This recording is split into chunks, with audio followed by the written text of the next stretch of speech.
सुप्रभात विद्यार्थियों, आप सभी का हिंदी अध्ययनशाला में स्वागत है।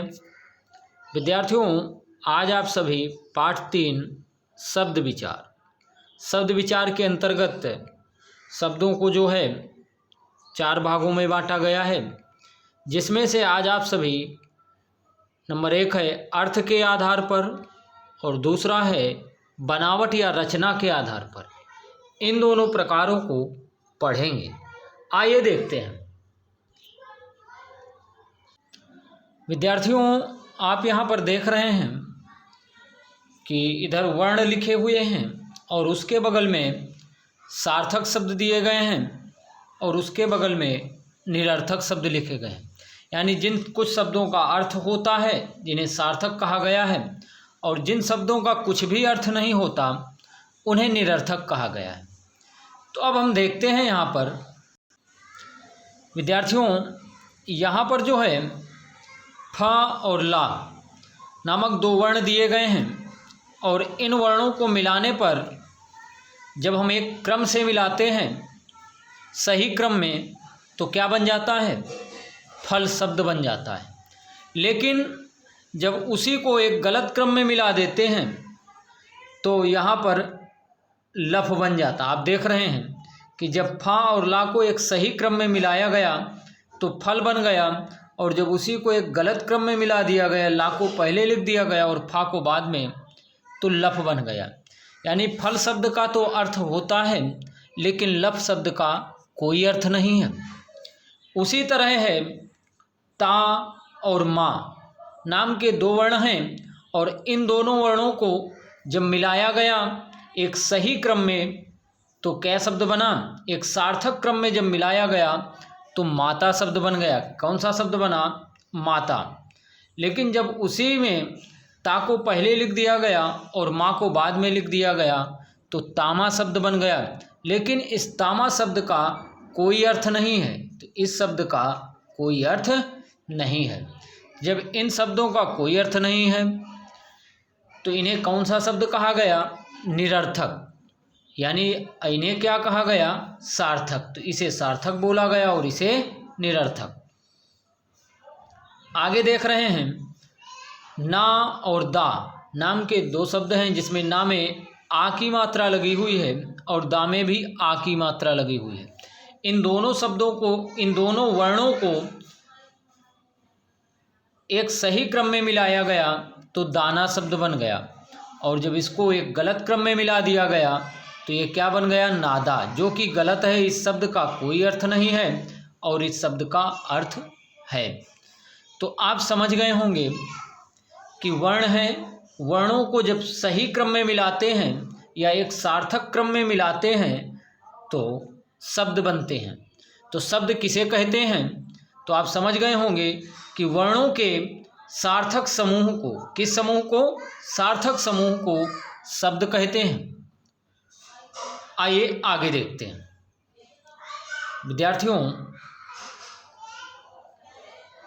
यहाँ पर आप देख रहे हैं शब्द की परिभाषा। तो वर्णों के सार्थक समूह को शब्द कहते हैं। अब यहाँ पर आप देख रहे हैं हल लिखा हुआ है, एक सही क्रम में लिखा गया है। अगर इसी को हम गलत क्रम में लिख दें, सार्थक क्रम में ना लिखें, लह बन जाएगा, तो इस शब्द का कोई अर्थ नहीं है। तो शब्द किसे कह देंगे कि यानी वर्णों के सार्थक समूह, यानी जिसका सार्थक का क्या अर्थ है? सार्थक शब्द का अर्थ है कि जिस शब्द का कुछ अर्थ निकले। तो वर्णों के सार्थक समूह को शब्द कहते हैं। जैसे हल, पेड़ और जल।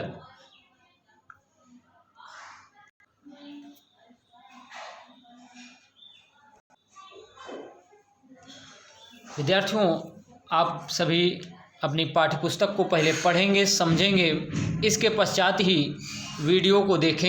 आप देख रहे हैं कि यहाँ पर लिखा हुआ है भाषा शब्द की, आप देख रहे हैं यहाँ पर लिखा है शब्द भाषा की महत्वपूर्ण इकाई है। शब्द के बिना वाक्य का निर्माण संभव नहीं है और वाक्य के बिना भाषा की कल्पना नहीं की जा सकती। इसीलिए भाषा के निर्माण में शब्द रीढ़ की हड्डी के समान हैं। जैसे मोहन विद्यालय जाता है आपने अभी पढ़ा कि वर्णों को मिलाकर के शब्द बनता है और शब्दों को जब मिला दिया गया तो वाक्य बन गया। यहाँ पर आप देख रहे हैं मोहन एक शब्द है, विद्यालय दूसरा शब्द है, तीसरा शब्द जाता है और चौथा है हम। जब शब्दों को एक सार्थक क्रम में मिला दिया गया तो वाक्य बन गया। तो वर्णों के सार्थक समूह को शब्द कहते हैं और शब्दों के सार्थक समूह को वाक्य कहते हैं। तो आप सभी समझ गए होंगे। आइए आगे देखते हैं। शब्दों का वर्गीकरण। हिंदी भाषा में शब्दों को 4 भागों में बांटा गया है। विद्यार्थियों, आप सभी समझेंगे कि हिंदी भाषा में जो है शब्दों को 4 भागों में बांटा गया है। कौन कौन से हैं? तो पहला है अर्थ के आधार पर, दूसरा है बनावट या रचना के आधार पर। किसके आधार पर पहला है? तो अर्थ के आधार पर। किस आधार पर? अर्थ के आधार पर। दूसरा है बनावट या रचना के आधार पर। इसके पश्चात तीसरा प्रकार है विद्यार्थियों उत्पत्ति या स्रोत के आधार पर। उत्पत्ति या स्रोत के आधार पर। और चौथा है प्रयोग के आधार पर। तो जिनमें से आज आप सभी केवल अर्थ के आधार पर और बनावट या रचना के आधार पर ही शब्दों के प्रकारों को पढ़ेंगे। आइए देखते हैं। अर्थ के आधार पर। विद्यार्थियों, अर्थ के आधार पर शब्दों के 2 भेद हैं। कितने भेद हैं? 2 भेद हैं। कौन कौन से? अभी आपने पढ़ा था, सार्थक शब्द और दूसरा है निरर्थक शब्द। तो अर्थ के आधार पर शब्दों के कितने भेद हुए? 2। कौन कौन से? सार्थक शब्द और निरर्थक शब्द। अब सार्थक शब्द किसे कहते हैं? आइए इसके बारे में पढ़ते हैं। जिन शब्दों का कुछ ना कुछ अर्थ निकलता है उन्हें सार्थक शब्द कहते हैं। जैसे सूरज, कमल, गाय आदि। तो विद्यार्थियों, सूरज, कमल, गाय ये शब्द जो हैं सार्थक शब्द हैं। इसके पश्चात है विद्यार्थियों निरर्थक शब्द। जिन शब्दों का कोई भी अर्थ नहीं निकलता उन्हें निरर्थक शब्द कहते हैं। जैसे लफ, सदह। सदह की जगह इन शब्दों को अगर एक सही क्रम में मिलाएं तो फल बन जाएगा और दूसरे से शहद बन जाएगा। यह जरूरी नहीं है कि आप निरर्थक में इन्हीं शब्दों को लिखें, कोई भी शब्द लिख सकते हैं। जैसे मान लीजिए आपको लिखना है कि विद्यार्थियों, आप यहाँ पर देख रहे हैं निरर्थक शब्द। जिन शब्दों का कोई भी अर्थ नहीं निकलता उन्हें निरर्थक शब्द कहते हैं। जैसे लफ और शहद। इनकी जगह आप अन्य भी कोई शब्द लिख सकते हैं।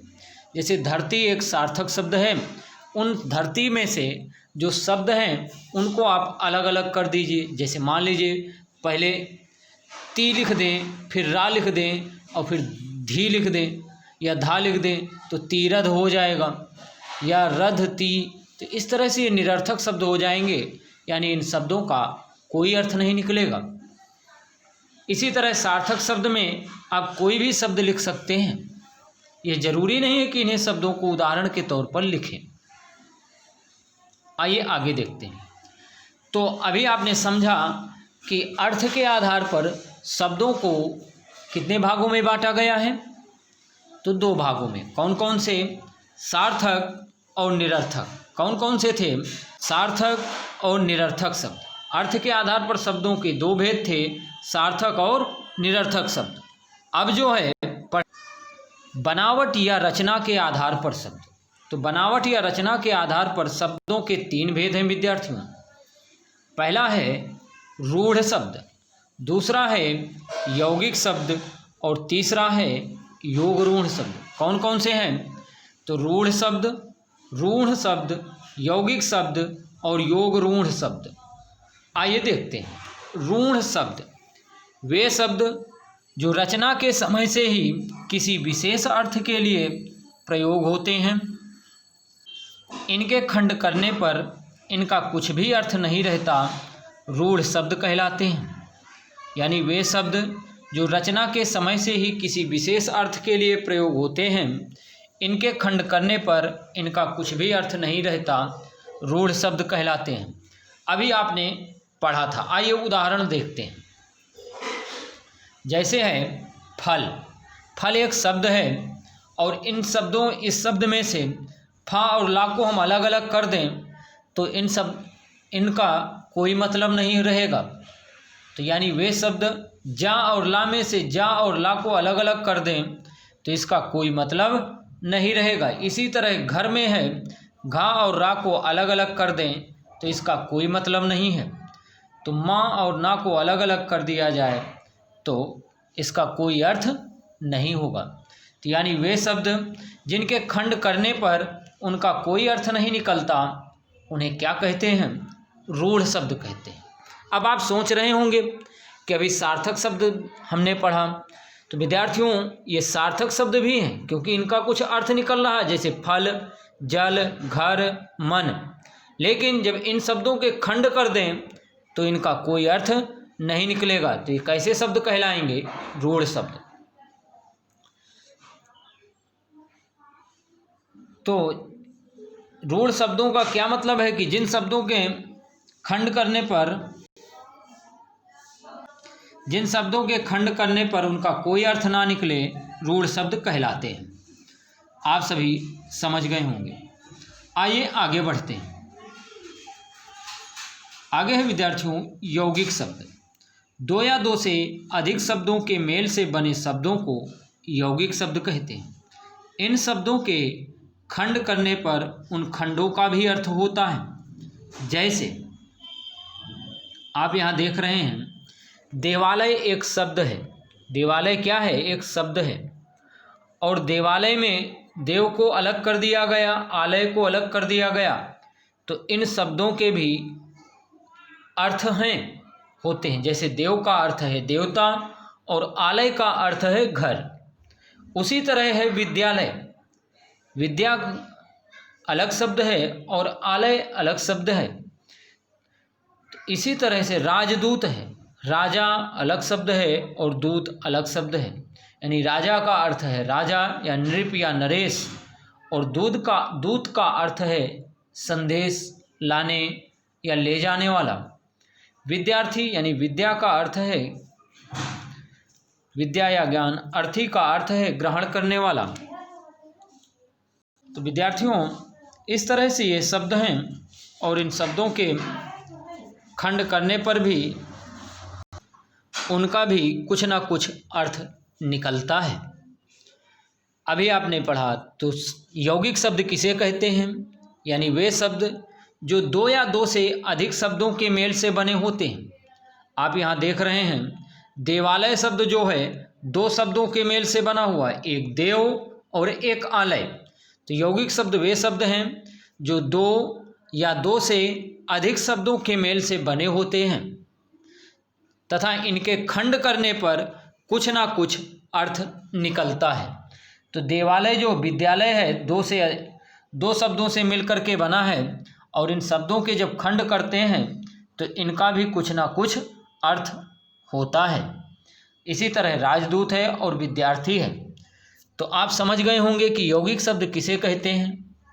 तो वे शब्द जिनके खंड करने पर यानी क्या किसे कहते हैं? तो दो या दो से अधिक शब्दों से मिलकर बने हुए शब्द यौगिक शब्द कहलाते हैं। इनके खंड करने पर कुछ ना कुछ अर्थ जरूर निकलता है। रूढ़ शब्द में आप समझ गए होंगे कि वे शब्द जिनके खंड करने पर कुछ भी अर्थ नहीं निकलता रूढ़ शब्द कहलाते हैं। जैसे फल हो गया, जल हो गया, घर हो गया। अब पढ़ेंगे विद्यार्थियों योग रूढ़ शब्द। योग रूढ़ शब्द किसे कहते हैं? जो शब्द दो या दो से अधिक शब्दों के योग से बनते हैं और किसी विशेष अर्थ का बोध कराते हैं, उन्हें योग रूढ़ शब्द कहते हैं। तो योग रूढ़ शब्द किसे कहते हैं? तो जो शब्द दो या दो से अधिक शब्दों के योग से बनते हैं और किसी विशेष अर्थ का बोध कराते हैं, योग रूढ़ शब्द कहलाते हैं। जैसे आप यहाँ देख रहे हैं दशानन, क्या लिखा हुआ है? दशानन। तो इसमें 10 शब्द अलग है और आनन शब्द इसमें अलग है। जैसे 10 है और इसके बाद है आनन, इन दोनों शब्दों को मिला दिया गया है तो दशानन बन गया है। तो दशानन का क्या अर्थ है? जिसके 10 सिर हों, अर्थात रावण। एक तीसरे अर्थ का या एक विशेष अर्थ का बोध करा रहा है। घन श्याम, घन का अर्थ है बादल, श्याम का अर्थ है सांवला, अर्थात जो बादल के समान सांवला हो उसे घनश्याम कहते हैं। तो घनश्याम किसे कहते हैं? आप सभी को मालूम होगा कि भगवान श्री कृष्ण को कहते हैं। इसी तरह है लंबोदर। लंबोदर 2 शब्दों के योग से बना है, लंब और उदर। लंब का अर्थ है लंबा, उदर मीन्स पेट, अर्थात जिसका पेट बड़ा हो उसे क्या कहते हैं? लंबोदर। ये लंबोदर किसके लिए बोला जाता है? तो गणेश जी के लिए लंबोदर कहा जाता है। तो यह एक विशेष अर्थ का बोध करा रहा है। इसी तरह है मुरलीधर।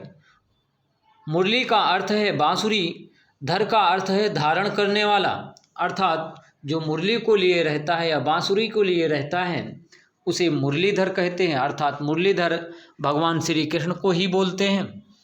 इसी तरह है चंद्रशेखर। चंद्र का अर्थ है चंद्रमा, शेखर का अर्थ है जो मस्तक पर धारण किए हो, अर्थात किसके सिर पर या किसके मस्तक पर चंद्रमा है? तो भगवान शंकर। तो चंद्रशेखर भी एक विशेष अर्थ का बोध करा रहा है। चतुर्भुज, अर्थात जिसके 4 भुजाएं हों, तो भगवान विष्णु हैं और ब्रह्मा जी भी हैं। तो विद्यार्थियों, इस तरह से यह भी एक विशेष अर्थ का बोध करा रहा है। चक्रपाणि, अर्थात जिसने, पाणि माने चक्र मतलब सुदर्शन और पाणि का मतलब है जिसने हाथ में चक्र धारण किए हो, तो वह कौन है? तो भगवान श्री कृष्ण या विष्णु। इसी तरह गिरधारी। गिर का अर्थ है पर्वत, धारी का अर्थ है धारण करने वाला, जो पर्वत को धारण किए हुए हैं, अर्थात गिरधारी। एक विशेष अर्थ का बोध करा रहा है। मृत्युंजय। मृत्युंजय किसे कहते हैं? यानी जो जिसने मृत्यु को जीत लिया हो, अर्थात भगवान भोलेनाथ। आपने सुना होगा कि जब कभी कभी महामृत्युंजय का जाप होता है, ये पूजा होती है, तो ये महामृत्युंजय मंत्र जो होता है भगवान शंकर का ही है,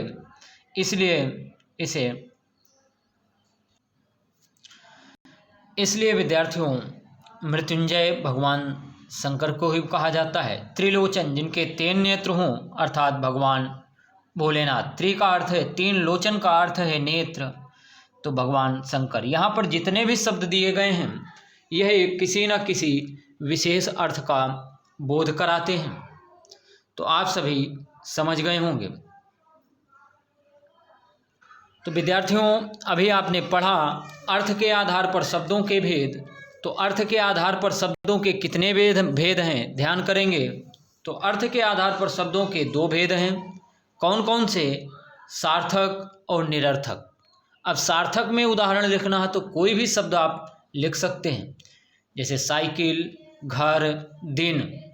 अब निरर्थक में ऐसा उदाहरण लिखें, उन्हीं शब्दों में से इधर उधर कर दें। जैसे मान लीजिए दिन लिखा गया है, दिन।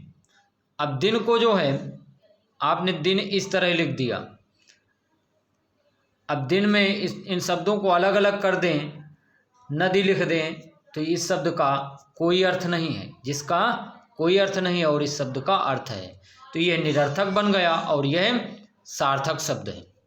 इसी तरह बनावट या रचना के आधार पर, बनावट या रचना के आधार पर आपने पढ़ा शब्दों के 3 भेद हैं। कौन कौन से? तो रूढ़ शब्द, यौगिक शब्द, योग रूढ़ शब्द। अच्छा, रूढ़ शब्द किसे कहते हैं? तो वे शब्द जो जिन शब्दों के खंड करने पर उनका कोई अर्थ नहीं निकलता तो उन्हें रूढ़ शब्द कहते हैं। आपने पढ़ा कि जिन शब्दों के खंड करने पर उनका कोई अर्थ नहीं निकलता उन्हें रूढ़ शब्द कहते हैं। जैसे फल, नल, हल, चल, यानी चा और ला को अलग कर दें तो कोई अर्थ नहीं निकलेगा। यौगिक शब्द 2 या 2 से अधिक शब्दों से मिलकर बनते हैं, तथा इनके खंड करने पर इनका कुछ ना कुछ अर्थ जरूर निकलता है, जैसे राजदूत, विद्यार्थी, विद्यालय आदि। योगरूढ़ शब्द किसे कहते हैं? जो किसी विशेष अर्थ का बोध कराते हैं उन्हें योगरूढ़ शब्द कहते हैं, जैसे घनश्याम, गजानन, चक्रपाणि, त्रिलोचन, इस तरह से। तो विद्यार्थियों, आज का लेखन कार्य है जिसे अभ्यास पुस्तिका में करेंगे। पाठ 3 शब्द विचार। निम्नलिखित प्रश्नों के उत्तर एक शब्द में लिखिए। अच्छा, प्रश्न लिखना जरूर है। कार्य को करने में कुछ लोग प्रश्नों को नहीं लिखते, लेकिन प्रश्न लिखना जरूरी है। प्रश्न लिखने के बाद ही विद्यार्थियों उत्तर लिखें। का नंबर है, निम्नलिखित प्रश्नों के उत्तर एक शब्द में लिखिए। का नंबर है, वर्णों के सार्थक समूह को क्या कहते हैं? तो आप सभी को मालूम होगा क्या कहते हैं? शब्द कहते हैं। जिन शब्दों के खंड करने पर उनका कुछ भी अर्थ नहीं रहता उन्हें क्या कहते हैं? तो आपने पढ़ा था, आप लिखेंगे समझकर। गा नंबर है, विशेष अर्थ का बोध कराने वाले शब्द क्या कहलाते हैं? यहाँ पर शब्द होना चाहिए। विशेष अर्थ का बोध कराने वाले शब्द क्या कहलाते हैं? तो आपने पढ़ा था कि जिन शब्दों या दो से अधिक शब्दों के मेल से बनते थे, लेकिन वह किसी विशेष अर्थ का बोध कराते थे या किसी तीसरे अर्थ का बोध कराते थे, तो उन्हें क्या कहते हैं? इसके पश्चात है विद्यार्थियों, सही कथन के सामने सत्य व गलत कथन के सामने असत्य लिखें। सार्थक व निरर्थक शब्द अर्थ के आधार पर शब्दों के भेद हैं। अगर सही है तो सत्य लिखेंगे, अगर गलत है तो असत्य लिखेंगे। अगला है, बनावट या रचना के आधार पर शब्दों के भेद। रूढ़, यौगिक, योगरूढ़ शब्द नहीं हैं। तो आप पढ़ेंगे, समझेंगे और इन प्रश्नों को करेंगे। अगला है, निम्नलिखित शब्दों में से यौगिक, रूढ़ व योगरूढ़ शब्दों को अलग अलग करके लिखिए। जैसे लंबोदर है, गला है, सत्यवादी है, शौचालय है, गिरधारी, दिन, मृत्युंजय, चंद्रशेखर, रात, रसोई घर, धन और बुद्धिमान। इन शब्दों को अलग अलग करके लिखना है। तो विद्यार्थियों, आज का कार्य केवल इतना ही है। धन्यवाद, बाय, फिर मिलेंगे।